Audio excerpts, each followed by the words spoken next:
Platón, Jenofonte, Aristófanes. ¿Cómo? ¿Y todos ellos? Bueno, es que, como te he dicho, Sócrates no escribió nada. Sí, lo sé, lo recuerdo. Me lo dijiste en el video pasado, que lo que sabemos de la filosofía de Sócrates era por lo que Platón, su alumno, había escrito sobre él. Pero Platón no fue el único que escribió de él, pequeños saltamontes. Lo hicieron también Jenofonte y Aristófanes. Oh. Bueno, ¿y la película que vimos en el video pasado, en quién se basó? Pues principalmente en Platón, pero también un poco en Jenofonte y otro poco en Aristófanes. Oh. Oye, pero a Aristófanes no le caía bien Sócrates, ¿verdad? Se burlaba de él. Efectivamente, Aristófanes escribe una obra que se llama Las nubes, en la cual se burla de Sócrates y dice que él es una especie de sofista. Bueno, ¿y Jenofonte?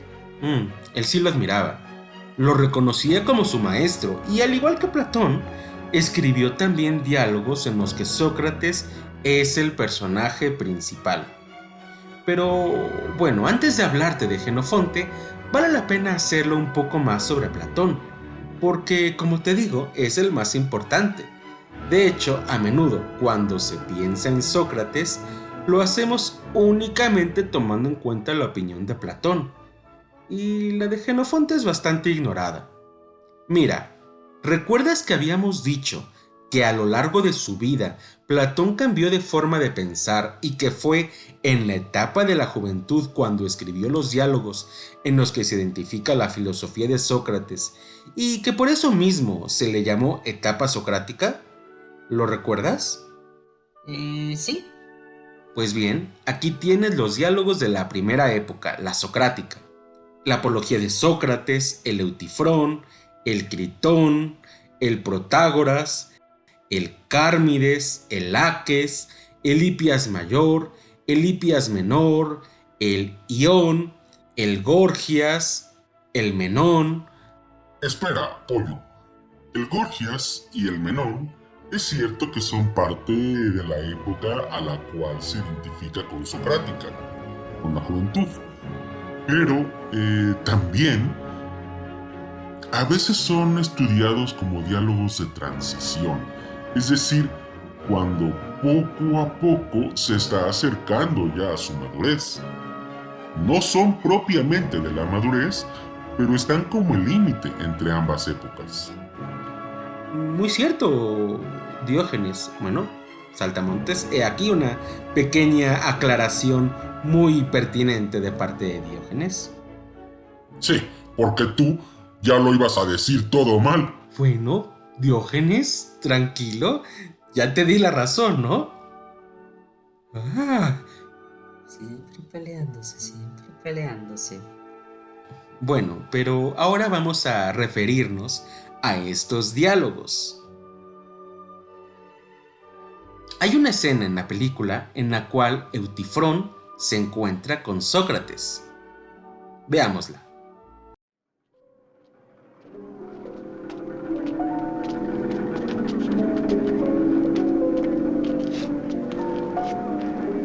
Che vieni a fare qui, Socrate? Ti sei messo anche tu a frequentare il portico dell'Arconte? Io sono qui perché ho appena affisso la richiesta di un processo davanti all'Arconte Re. Io sono qui perché mi si vuole trascinare in giustizia per ragioni di Stato. Chi è il tuo accusatore? Meleto. Non mi sembrava così ostile. M'accusa, m'hanno detto, di aver introdotto il culto di qualche nuova divinità a scapito dei nostri vecchi dei. È certamente a causa di quella voce soprannaturale che dici di sentire dentro di te e che ti ispira. Un innovatore in materia religiosa è un genere di calunnia alla quale quasi tutti sono molto sensibili. Gli ateniesi non sopportano che uno di loro abbia il minimo sapere personale per ciò che riguarda gli dei. A me, per esempio, quando mi succede di predire l'avvenire davanti l'assemblea del popolo, ridono di me come di un pazzo. E credimi, tutte le mie predizioni si sono verificate. Vedrai. Tu te la caverai dal tuo processo, ma io otterrò soddisfazione con il mio. Contro chi hai deposto la tua accusa? Contro mio padre. Tuo padre? Ahimè sì, Socrate. E di cosa lo accusi? Di omicidio. Ha forse ucciso qualcuno della famiglia? No. Ma perché mi fai questa domanda? Beh, non trascineresti tuo padre in giustizia per l'uccisione di un estraneo. E perché no? È strano, Socrate, che tu faccia differenza fra la morte di un estraneo e quella di un congiunto. La sozzura è la stessa. E se uno è a conoscenza di un crimine, deve purificarsi perseguendo questo assassino, chiunque sia il criminale e chiunque sia la vittima. Ma cos'è successo? Il morto era un uomo di fatica in una delle nostre fattorie. Aveva bevuto ed ha colpito un compagno e l'ha ucciso. Mio padre l'ha fatto allora gettare in un fosso e ha mandato qualcuno ad Atene per sapere come trattare la cosa. Nel frattempo non si è preoccupato dell'uomo che intanto moriva nel fosso. La gente mi rimprovera dicendo che è empio da parte di un figlio accusare il padre e che non sanno, Socrate, cosa è la pietà. Io lo so. Non ci sarebbe differenza tra la gente comune e me se non lo sapessi. Allora, mio caro, spiegamelo, te ne prego. Questo mi sarà utile per il mio processo. È pietoso quello che faccio. Perseguire in giustizia colui che è colpevole di un crimine, anche se è il padre, la madre, il figlio. Zeus, il più giusto degli dei, ha incatenato suo padre Urano per punirlo perché aveva divorato i propri figli. Considerate le accuse che sono formulate contro di me, non sono affatto disposto a parlare della divinità, ma fra noi credi proprio che le cose si siano svolte così fra Zeus e suo padre? Certamente. E conosco dettagli più curiosi di quelli che il volgo comunemente conosce. Credi dunque che vi siano dei conflitti fra gli dei? Sì. E potrei sulla storia degli dei raccontarti delle cose che anche tu, Socrate, ne resteresti meravigliato. Dimmi piuttosto, sempre per il mio processo, che cos'è la pietà? Quello che è gradito agli dei. Ecco ciò che è pietoso. Quello che non amano è empio. Ma se mi hai detto che gli dei lottano gli uni contro gli altri? E infatti? Allora litigano come gli uomini su quello che è buono o cattivo. È evidente. Così, secondo te, una stessa cosa può piacere a un dio e dispiacere a un altro dio. Certamente. Il fatto che vuoi punire tuo padre può dunque piacere a Zeus e dispiacere a Urano, piacere a Efasto e dispiacere a Era. Sì. Allora, se capisco bene, una stessa azione può essere allo stesso tempo gradita e sgradita agli dei, ossia allo stesso tempo pietosa ed empia. Ma è impossibile, Eutifrone. Ti supplico, dimmi che cos'è la pietà. Un'altra volta, Socrate. Ho da fare e ti saluto. Pues bien, esta escena corresponde con el diálogo El Eutifrón. Igualmente, hay otra escena en la que, de camino a su juicio, se encuentra con Hipias y se ponen a platicar sobre la belleza. Veámosla.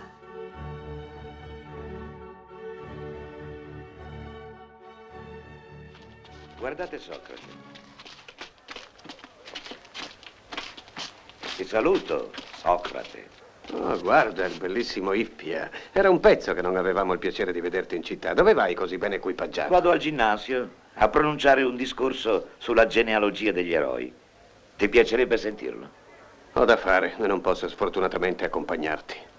È un discorso che ho già fatto e che tutti mi hanno detto che è molto bello. Mi farebbe piacere avere anche la tua opinione. Hai detto molto bello. Sai dunque cos'è la bellezza? Ma certamente. E saresti capace di spiegarmelo? Facilissimo. Una bella vergine. Socrate, ecco che cos'è bello. Una buona risposta. Ma dimmi, Ippia, si può dire che una bella giumenta è bella? Sì, al mio paese ci sono giumente di gran bellezza. E una bella pentola, Ippia, si può dire che è una bella cosa? Non capisco, mio caro Socrate, che tu ti possa servire di un oggetto così prosaico per parlare di cose così elevate. Che vuoi farci? Sono soltanto un buzzurro. In ogni modo devi ammettere anche tu che una bella pentola è bella. Sì, può darsi. Però la più bella delle pentole a confronto di una bella vergine è brutta. Come la più bella delle vergini sarà brutta se si confronta ad un dio, non è questo che dici? Esattamente. Eppure mi hai detto prima una bella vergine, ecco che cos'è bello. Adesso mi dici che se si confronta ad un dio è brutta, ma non può essere bella e brutta allo stesso tempo. Vedi, non mi dici ancora che cos'è la bellezza. Te lo spiegherò un altro giorno, quando vorrai. Ti saluto.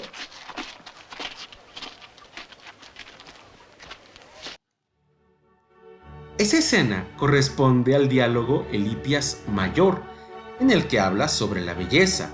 ¿Y recuerdas cuando al final de la película un amigo de Sócrates se acerca para proponerle que escape? Sí, lo recuerdo. Pues bien, esa escena corresponde con el diálogo El Critón.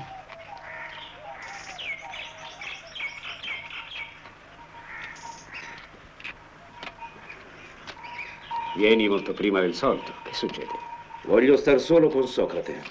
E durante il giorno è impossibile. Questa prigione è sempre affollata. Entra.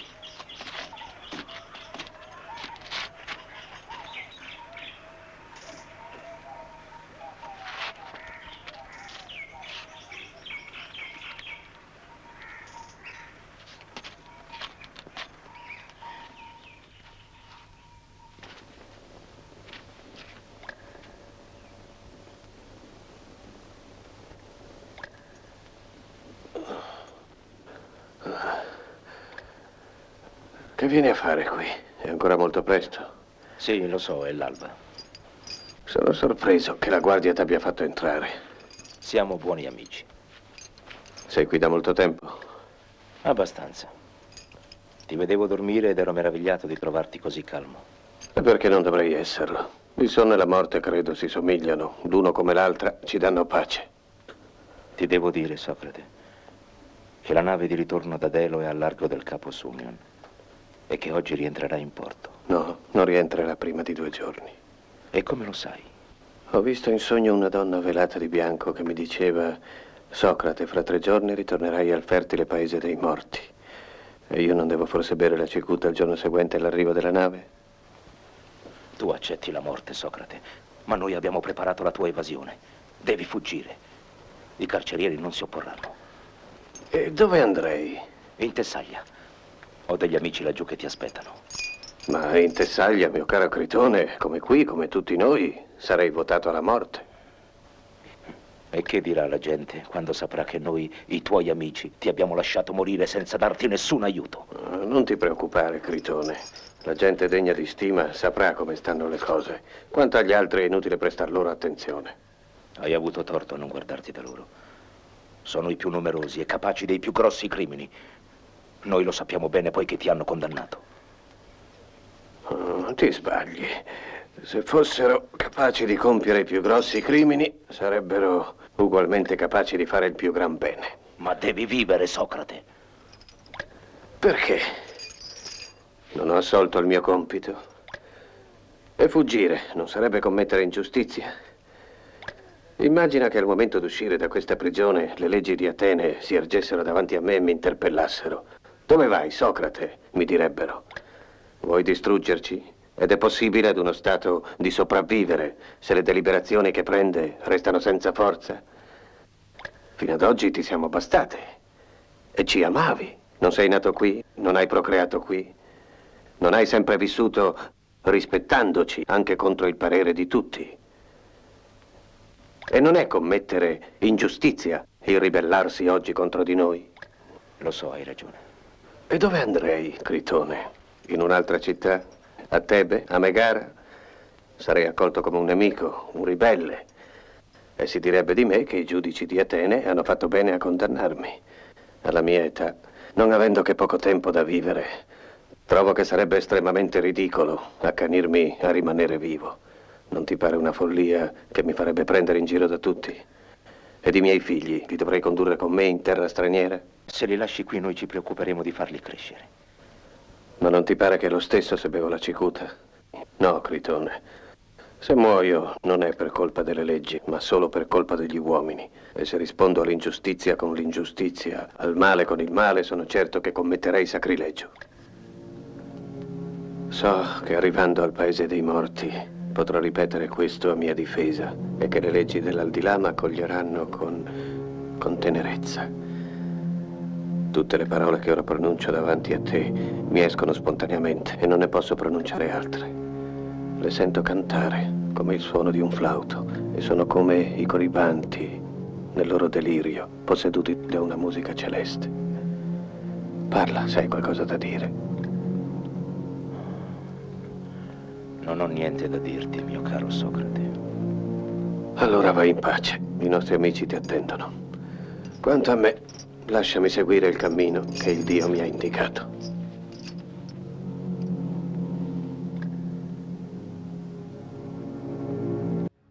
En fin, hay referencia a otros diálogos en la película, y no veremos todos. Espera. Oye, pero te falta el más importante. ¿Cuál quieres saber? Pues el del juicio de Sócrates. ¿En qué diálogo encontramos el juicio que le hacen a Sócrates? Vaya, pues tienes mucha razón, pequeño saltamontes. Ese es el diálogo más importante de esta primera etapa de juventud. Y es la apología de Sócrates. De hecho, ese es el título del video pasado. En fin, lo que ahora te voy a contar son algunas generalidades de estos diálogos de juventud. Bueno, primero que nada, veamos una escena de la película. Io infatti mi accontento di cercare la verità. Se avessi la fortuna di essere sapiente come Ippia o come Gorgia, che voi tutti conoscete, certamente non esiterei a farmi pagare. Disgraziatamente sono ignorante e la mia sola conoscenza è di sapere che non so niente. Questa è una conoscenza che non si può vendere. Adesso qualcuno di voi potrebbe esclamare: ma dimmi, Socrate, se non hai nulla di straordinario, perché queste calunnie? E perché questo processo? E io gli risponderei: perché io posseggo la saggezza. Non vi indignate, vi prego, ateniesi. Il mio testimone è il dio di Delfi. Avete tutti conosciuto Clerofonte. Per me è stato un amico d'infanzia. E la sua morte mi ha sconvolto. Per voi era un democratico. Un uomo che, sotto la dominazione di Sparta, ha conosciuto l'esilio. Suo fratello è qui e testimonierà per me in sua vece.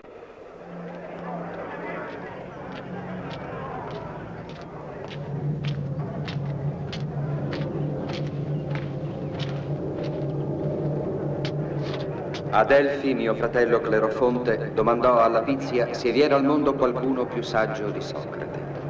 La Pizia gli rispose che nessuno al mondo era più saggio di lui.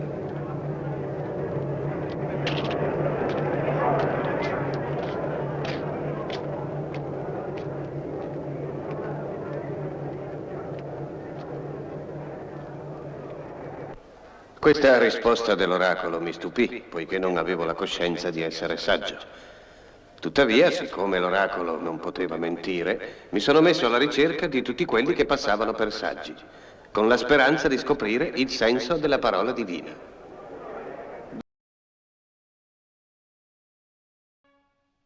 Pero la historia parece incompleta, te la voy a contar. Un amigo de Sócrates llamado Querefonte había visitado el oráculo de Delfos y ahí había formulado la pregunta sobre quién era el más sabio.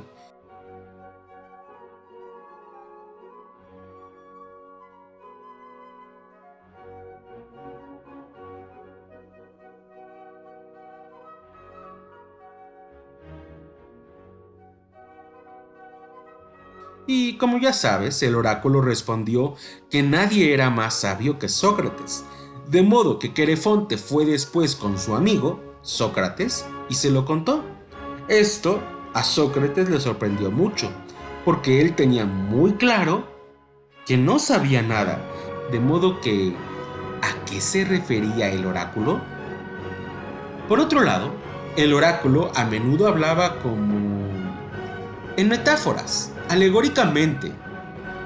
Bueno, era muy confuso, pero pues era lo que decía el dios Apolo a través de su sacerdotisa, de modo que decía la verdad. Entre los griegos, el oráculo de Delfos era muy importante y se pensaba pues que no se equivocaba. Las profecías del oráculo siempre se cumplían. Pregúntenle a Edipo si no. De modo que, si el oráculo decía que Sócrates era el más sabio, pues debía ser cierto. Pero, ¿y entonces? Entonces Sócrates se dedica a investigar lo que quiso decir el oráculo y llega a esa conclusión. Él es el más sabio porque, a diferencia de los demás, él reconoce su propia ignorancia. Pues bien, probablemente esa sea la principal enseñanza de Sócrates. Él decía: yo solo sé que no sé nada, y a eso se le conoce como la docta ignorancia.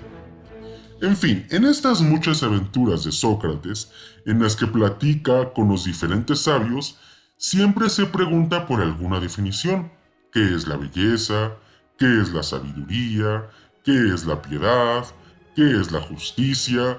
Y bueno, nunca llega a ninguna conclusión. Pero no porque no quiera, sino porque no puede. Y en su criterio, ni él ni la persona con la que platica realmente consiguen definir el término. Pero no es, insisto, porque esta definición no exista, sino porque él no la ha descubierto. Es decir, Sócrates cree que existe una verdad, aunque él no conozca. Aunque no sepa cuál es. Sócrates cree que existe una verdad, aunque no sepa cuál es, pequeños saltamontes. En fin, él no se rinde y sigue buscando. Otra de las posturas relevantes es que lo más importante en la vida es la justicia. De hecho, recordarás que Sócrates decía que no le tenía miedo a la muerte, sino sobre todo a la injusticia, pues la injusticia mancha el alma. De modo que el mayor miedo de Sócrates es el de ser injusto. Dice Sócrates: la muerte, si no resulta un poco rudo decirlo, me importa un bledo. Pero en cambio, me preocupa absolutamente no realizar nada injusto e impío. ¿Impío? Sí, saltamontes, que sea contrario a los dioses. Él es religioso realmente. Pero... es que yo recuerdo que a él lo culparon por no creer en los dioses de la ciudad. Pues sí, pequeños saltamontes, pero como puedes ver, él le daba importancia a los dioses de la ciudad. En fin, sí, pero qué bueno que lo mencionas. A él lo culpan también por introducir nuevas divinidades. ¿Lo recuerdas? Sí, creo que sí. ¿Y cuáles eran esas nuevas divinidades? De eso sí no me acuerdo. Los demonios. Entonces él era satánico. No, saltamontes. Los demonios, según Sócrates, no son seres rojos con cuernos y cola. Son, por así decirlo, consejeros. Son Pepe Grillo que nos ayudan a hacer las cosas correctamente. Bueno, pues Sócrates mismo, en algún sentido, era un demonio. ¿Cómo? Pues sí, ¿o no recuerdas por qué razones que él se defiende durante el juicio? Sí, claro, para que no lo maten. No. ¿No? ¿No recuerdas que él no le tenía miedo a la muerte? Verdad. Bueno, ¿y entonces por qué razón se defiende? Pues no se está defendiendo a sí mismo. Él se considera un sirviente del dios Apolo, y su misión es la de ser un médico de almas, es decir, ayudar a las personas a reflexionar sobre sus actos, de modo que no se está defendiendo a sí mismo. ¿Y entonces? Pues está defendiendo a los que lo están acusando. ¿Cómo? A ver, ¿recuerdas que según Sócrates, ser injusto es más terrible que morir? ¿Sí? Pues bien, los ciudadanos que lo iban a condenar estarían cometiendo una injusticia, y él no quiere que ensucien su alma. Es decir, durante el juicio, más que por sí mismo, está preocupado por los demás, porque no vayan a caer en la injusticia. ¡Oh! Si lo matan a él, ¿él qué pierde? Pues la vida. Eso, solo la vida. que a él no le importaba tanto. Y en cambio, el alma de los que lo acusan y condenan se va a ensuciar. Y ya no va a haber nadie que, como él, les ayude a reflexionar. El peor mal no es el que le va a suceder a Sócrates, morir, sino el que les pasaría a ellos. Se harían injustos. Como te digo, él se considera el sirviente del dios Apolo y tiene como misión ayudar al pueblo.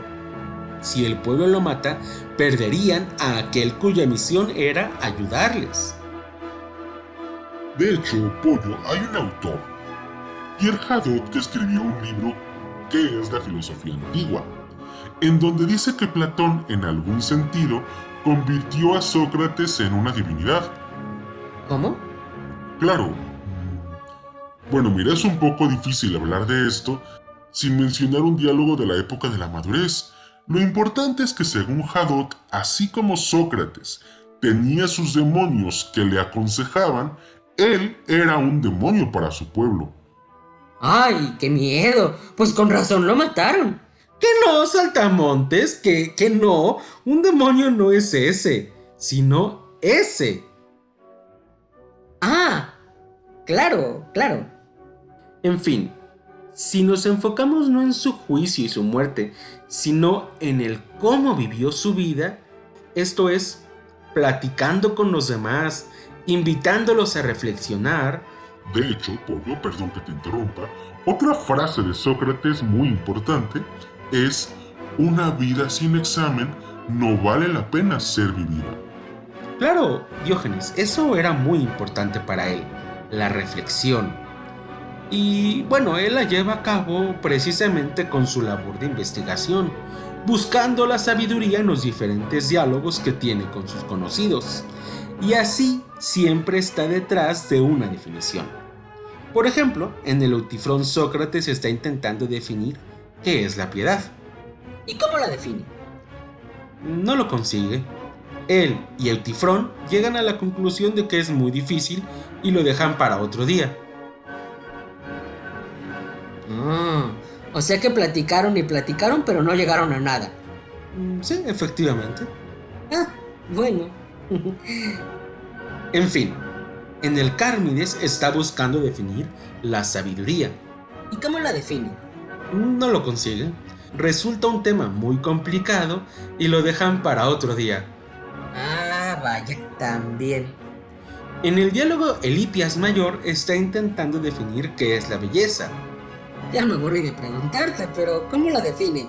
Mejor, ¿la define? No, Saltamontes, no lo hace. Llegan a la conclusión de que es muy difícil. ¿Y lo dejan para otro día? Exactamente, pequeño Saltamontes, vas entendiendo. Pero entonces, él buscaba definiciones, pero ¿alguna vez las encontraba? No, todo le parecía muy difícil y lo dejaba para otro día. Pero, ¿qué filosofía es esa que nunca define nada? ¿Recuerdas la frase de Sócrates? La docta ignorancia. Yo solo... Oh, claro, yo solo sé que no sé nada. Muy bien. Bueno, pues por eso nunca define nada, porque él nunca sabe nada. Por eso nunca define nada, porque él nunca sabe nada. Exactamente, pequeños saltamontes. Pero entonces, ¿no hay conclusiones? Sí las hay. Pues no dices que todo lo dejaba para otro día. Exactamente. ¿Cómo? Entonces, la conclusión es que... ¿Cuál? Después de que lo intentaron y siguieron intentando, se quedó la invitación a la filosofía, a seguir buscando aunque sea difícil. La conclusión es que tienen que seguir investigando.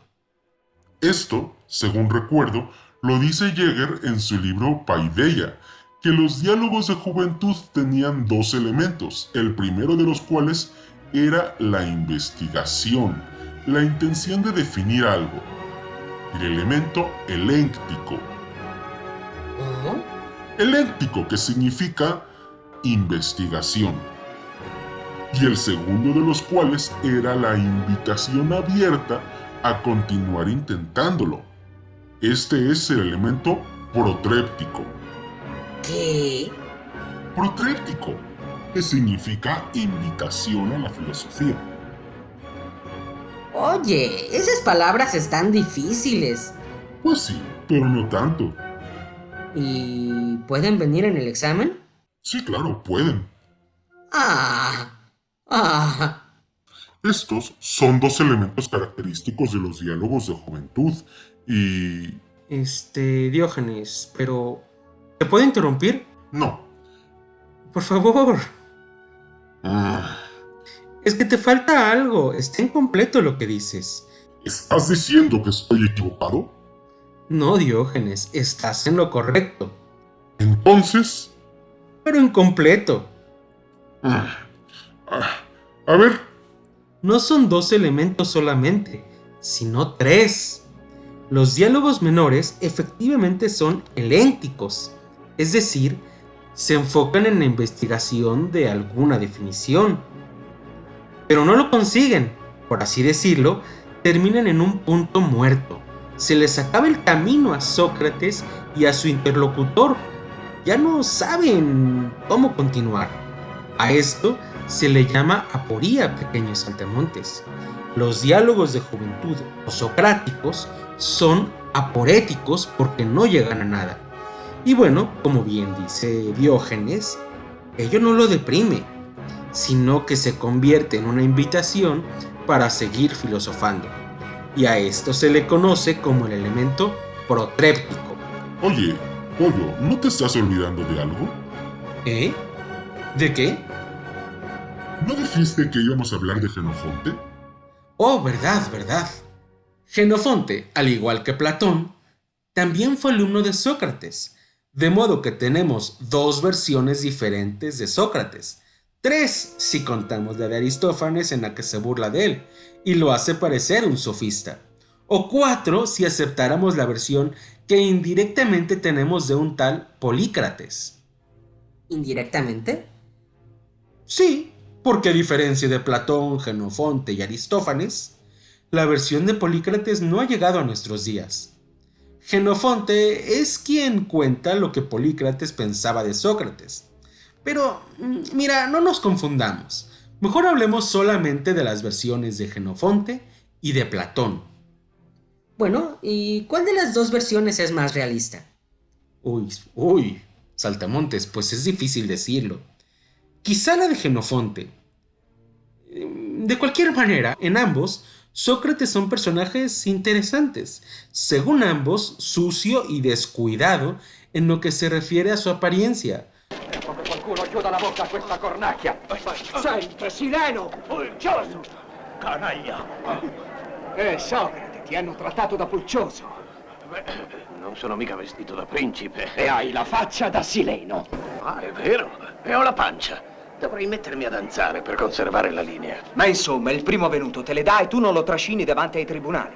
Che vuoi? Se ricevo un calcio da un asino non posso arrabbiarmi. È difficile trascinare gli asini in giudizio. Se mi aveste dato retta e ricordaste che sono tanti anni che vi spingo a prendere coscienza, sapreste che c'è un solo bene, la conoscenza, e un solo male, la presunzione di sapere. È bene avere idee su quanto si conosce. Ma voi ateniesi avete solo opinioni su tutte le cose. Per orgoglio, per debolezza, parlate sempre di cose che non conoscete, o di cose che conoscete male. Mascalzoni. Ma lascia, Critone. Teniamo conto di tutte le opinioni, anche se siamo in disaccordo con esse. Ciò che mi importa è di essere d'accordo con me stesso e cercare di non fare mai il contrario di ciò che penso. E che cosa pensi? Che cosa sai di più di quanto non sappiano gli altri? Che cosa so più degli altri? So di non sapere niente. Ma guarda questi cialtroni, che vogliono rifare il mondo spaccando i capelli in quattro. Sucio y descuidado en lo que se refiere a su apariencia, porque aunque el cuerpo importara y fuera fuerte y, bueno, es que era un soldado, lo más importante era el alma. En boca de un personaje que platica con Sócrates, dice Jenofonte: el vestido que llevas es no solamente miserable, sino él mismo en verano y en invierno. Vas descalzo y no tienes túnica. Y con todo esto, no recibes dinero alguno que tanto alegra a los que lo poseen. Igualmente, tanto según Jenofonte como según Platón, Sócrates consideraba un gran error el creerse sabio sin serlo. Pero mientras esto lo expresa Platón poniendo en boca de su personaje Sócrates la famosa frase «yo solo sé que no sé nada», Jenofonte lo relata en tanto que narrador. Él dice, según su opinión, la locura le parecía lo contrario a la sabiduría. Con todo, no consideraba la ignorancia como locura, aunque no conocerse a sí mismo y creer saber lo que se ignora es, según sus palabras, estar a 2 pasos de caer en la locura. Y sin embargo, el personaje que retrata a Jenofonte parece afirmar más cosas, es decir, pareciera que él sí sabe algunas cosas, sí tiene definiciones y una postura, al menos un poco más definida. De modo que mientras según Platón, por ejemplo, Sócrates no se dice maestro de nadie, según Jenofonte sí se presenta como un maestro de virtud. De hecho, es así como Jenofonte conoce a Sócrates. Jenofonte le pregunta por el camino mediante el cual alcanzará la virtud, y Sócrates le responde que le acompañe. Jenofonte entonces se vuelve su alumno, aunque es cierto que más que conocimiento, lo que siempre tiene Sócrates es un consejo. Y con el paso del tiempo, Jenofonte se aleja de Sócrates en busca de nuevas experiencias. Y se decide a viajar a Persia. Al regresar, se entera de que Sócrates ha sido enjuiciado, encontrado culpable y obligado a tomar veneno. El motivo de esta acusación fue, según cuenta, que él corrompía a la juventud. Jenofonte no relata el juicio de Sócrates, pero sí presenta varios recuerdos en los que encontramos la vida de Sócrates, un hombre que dedicó su vida a aconsejar a los demás, entre otras cosas el respeto a las leyes, a los dioses, la moderación, la justicia, etc. Decía Jenofonte, refiriéndose a Sócrates, y preguntándole cierta persona cuál creía ser la ocupación mejor del hombre, respondió: el hacer el bien. Y él que dedicó su vida a enseñar prudencia y moderación, respeto y autoexamen, ¿fue acusado de corromper a la juventud? Sí, y asesinado por ello. No es justo. No, no lo es. Pero, ¿sabes qué es muy curioso? ¿Qué? Que aunque no haya escrito nada, tuvo una enorme repercusión en la filosofía. Sus alumnos y seguidores escribieron y lo asumieron como su maestro. Platón, claro, fue el más importante. Pero también los cínicos, los megáricos, estoicos y cirenaicos recibieron su influencia. Un detalle particularmente curioso es que filósofos cristianos, tanto antiguos como actuales, hablaban de Sócrates de un modo muy particular, comparándolo con Cristo. Es decir, si lo hago yo que no soy cristiano, pues bueno. Pero si un cristiano lo compara con él, ¿está poniendo a Sócrates en un pedestal cercano a Dios mismo? La respuesta es que sí. Mira, dicen, por ejemplo, ni Cristo ni Sócrates escribieron nada. Ambos son conocidos por lo que sus discípulos o detractores dijeron de ellos. Ambos fueron enjuiciados injustamente, como consecuencia de su vida de ayuda a los demás, y ambos tenían en su poder el salvarse a sí mismos. Lo único que tenía que decir Cristo era: no soy el rey de los judíos. Y lo único que debía decir Sócrates era: no lo vuelvo a hacer, me equivoqué, perdón. No lo habrían condenado. Pero ambos sentían tener una misión, y así como Cristo en la cruz dijo: Padre, perdónalos porque no saben lo que hacen, Sócrates dijo que no se estaba defendiendo a sí mismo, sino al pueblo que al condenarlo se convertiría en injusto. En este sentido, ambos murieron intentando ayudar a quienes los condenaban. Un maestro mío, cristiano él, decía, solo ha habido dos maestros en la historia, Sócrates y Cristo. Supongo, claro, que mi maestro, puesto que era cristiano, consideraba que Cristo era superior, pero de cualquier manera, separaba a Sócrates del resto de los filósofos y lo ponía en otro nivel completamente diferente. Yo puedo hacer esas comparaciones, insisto, sin ninguna dificultad.